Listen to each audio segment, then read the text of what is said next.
What's up, everybody, and welcome back to another episode of the Be Real Sports Podcast. On today's episode, we'll be giving an NCAA March Madness tournament review, and then talking about the national championship game and giving you some stats and how the game went if you didn't watch it.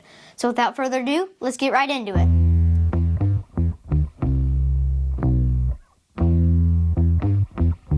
Alright, so my first part of the episode will be the March Madness just review, and I'll talk about in my opinion, the best games to watch and how they ended, and I'll give you about the last minute of the game so that you can know what happened in those games. This one was one of the few I actually got to watch, Santa Clara versus Kentucky. This one was a close game until the end, and Santa Clara was up by 3 and made a huge shot and to tie it with about 5 seconds left. It was a fadeaway 3, great shot by the player. But Kentucky came back and just hit a 30-footer banking and won it in OT eventually. I would be super mad as a Santa Clara fan because they just had the game, basically. That should have won them the game. But the player was... And it was good defense, too, on the Kentucky player who made the 3 to tie it. He had a hand right in his face and just banked it in. It was just pretty much luck, to be fair. And this was in the first round. And then another game in the first round that I have that was one of the best games to watch was High Point versus Wisconsin. Wisconsin was a 5 seed. High Point was a 12 seed. Another close game, pretty much the whole time. But Wisconsin was up by 4 with minutes to go. So at this point, most people thought the game was almost over. If Wisconsin scored again, they would win. But High Point made a huge 3 by number 99 to get within 1. And then Wisconsin misses, and then High Point throws it down the court for an easy layup. They did not get back on defense, and number 99 scored the point. And fun fact, that was his first two-pointer, not just of the March Madness tournament, but in the whole season. He didn't make a two-point the whole entire season. He was just a straight three-point shooter, which was really impressive. It's not like he didn't get playing time either. I don't know if he was a starter or not, but he definitely got a lot of playing time that game, and he ended up clutching up for them. And then Wisconsin missed the last shot, and the game was over. And then our next game in the first round was VCU, who was an 11 seed, versus North Carolina, who was the 6 seed. This was a 2-point game, and North Carolina was up. And North Carolina has a very rich history in March Madness, so it was kind of surprising to see them lose in the first round. But in the past couple years since whenever they were in the national championship game, they have not done very good. VCU made a layup to tie the game, and it goes into overtime. So clutch shot by them, good job. And it was 77-77 with about a minute left in overtime. And North Carolina has it and gets fouled, but makes one of the free throws. So it didn't make both of them, but made one. And then VCU had a huge, and I mean huge, step back 3. And it was a very impressive shot. And then North Carolina they fouled North Carolina's center, and he went to the free throw line, and he missed the first one. So in the second one, he tried to intentionally miss it to hit it off the rim and then score 2. But he didn't even hit the rim, and if it hits the backboard and doesn't hit the rim, then it automatically goes to the other team. So then the ball went to VCU, and they ended up winning the game like that. So I actually watched this game too. It was a really good one, and that was one of the best games of the year. And then our last round of 64 game was St. John's versus KU.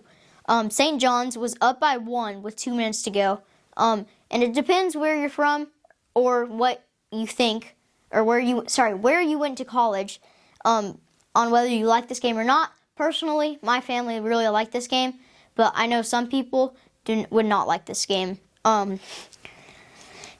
So we'll now skip forward with 1 minute to go. St. John's was up by 2, and they miss. So if they would have scored there, it would have been pretty hard for KU to come back.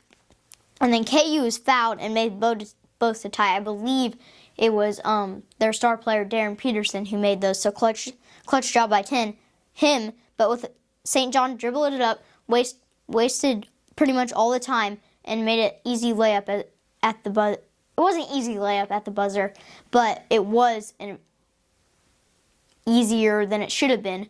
No help defense and just one person guarding him, and he muscled his way through and made the layup. So KU lost in the first round. I like it. Drop in the comments if you're KU or a K-State fan. Got the shirt on, but KU didn't even make it, or K-State didn't even make it in the tournament this year, so I shouldn't really be talking. But then the second round, in round 32, it was Iowa versus Florida. So Florida was the 1 seed and Iowa was the 9 seed. So Iowa should have been happy to just be there. But with a minute left, Florida was only up by 1 with the ball.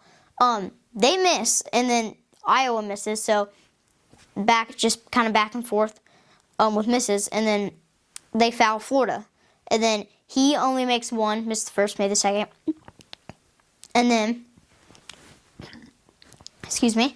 Iowa passes it in, and the Florida defense gambles, and they try to go for a steal. It was a bad decision because they just needed to stop him from scoring, not to get a steal and get a bucket.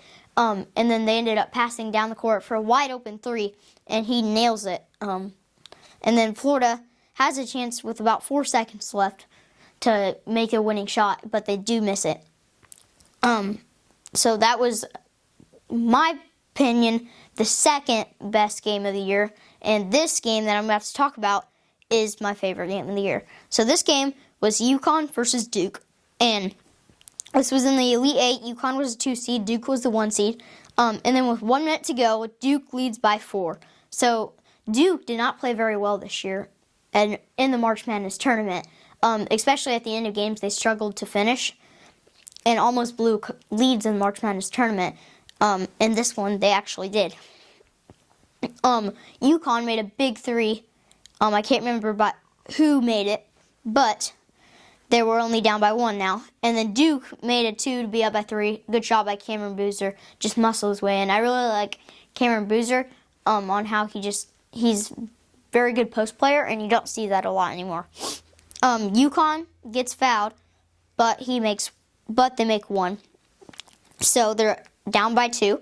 And then Duke, they passed it in, and what the guy tried to do, it was Caden Boozer, Cameron Boozer's brother. He should have just held the ball and waited for him to be fouled, but instead he tried to throw a half-court pass to the player down the court for an open layup, but it ended up being tipped, and then UConn made a couple passes and was open for 3 and sinks it. Great shot by, his last name's Mullins, and they won the game because of that. There was like 0.2 seconds left, and so Duke didn't really have a chance to come back. And UConn won that game, and they sent to the Final Four and ended up going to the national championship. And that leads us to the second part of my episode, which is the national championship recap. So the final score of this game was Michigan won 63-69. This one was a good one. It was very low scoring, very competitive. And then in the final 4 games to get there, UConn beat Illinois and Michigan beat Arizona. Both the teams that they played against did not make very many shots. They struggled to make them under the pressure.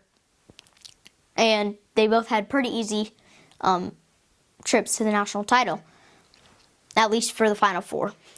And then key player for Michigan, this was unfortunate, but they still ended up winning. Key player Yaxel Lindenberg was hurt with an ankle injury. He did in the Final 4. And then also, Elliot Cadeau, their starting point guard, was in the hospital for an allergic reaction.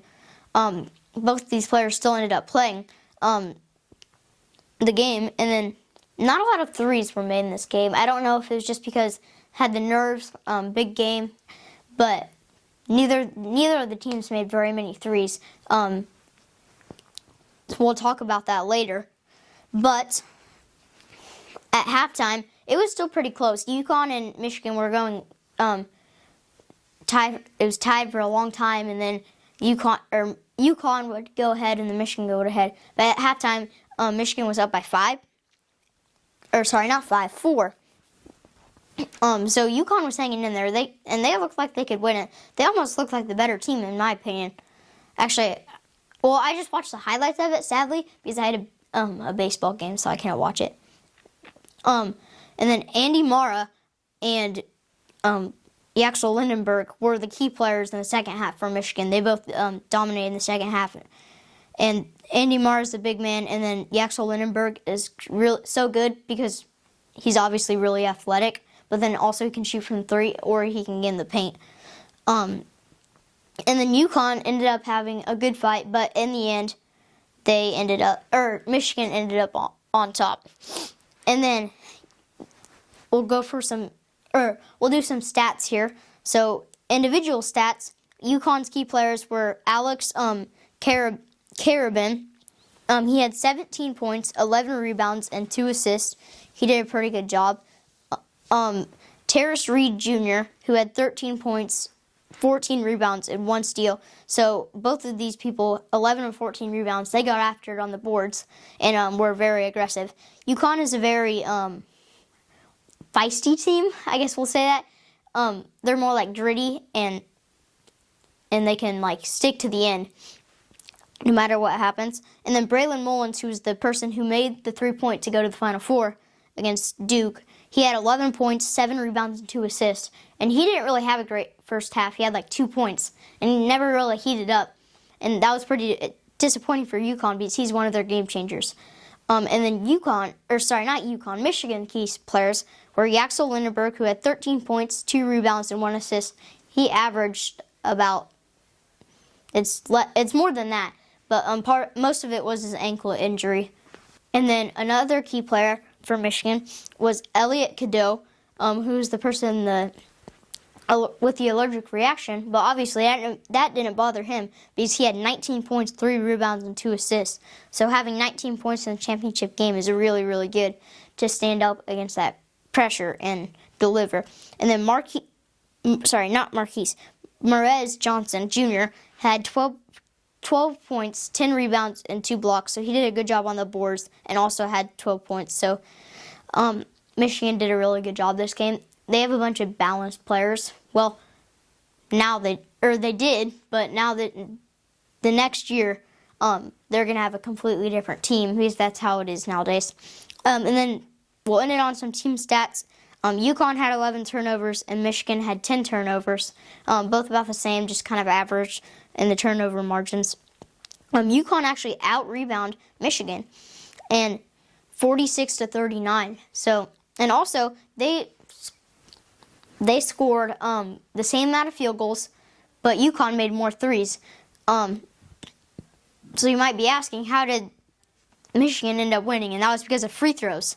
UConn was 12 for 16, and Michigan was 25 for 28. So they scored 13 more points off of that. So that was really the game changer. So that's all I have for this episode. Make sure to like and subscribe, and I'll see you in the next one. Peace.